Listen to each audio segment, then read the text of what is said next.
¿Qué tal, gente? ¿Cómo les va? Bueno, espero que muy bien.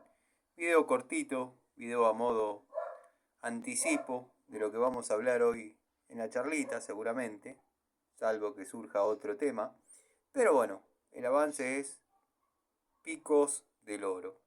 Distintas formas, distintos modelos, distintas marcas. Cada una con su historia, con su anécdota.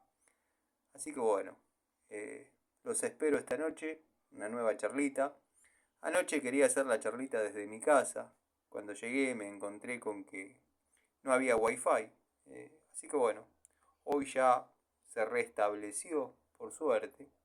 Así que bueno, si no, la tengo que hacer desde el taller hasta tanto resuelvan la situación. Pero bueno, espero que anden bien. Les mando un saludo grande y los invito esta noche a una nueva charlita desde el taller, donde vamos a mostrar seguramente algunas unidades más y algunas unidades ya conocidas por todos. Devolución de tomas de contacto pendientes y por ahí descripción de algunas unidades con algunas diferencias por sobre otras.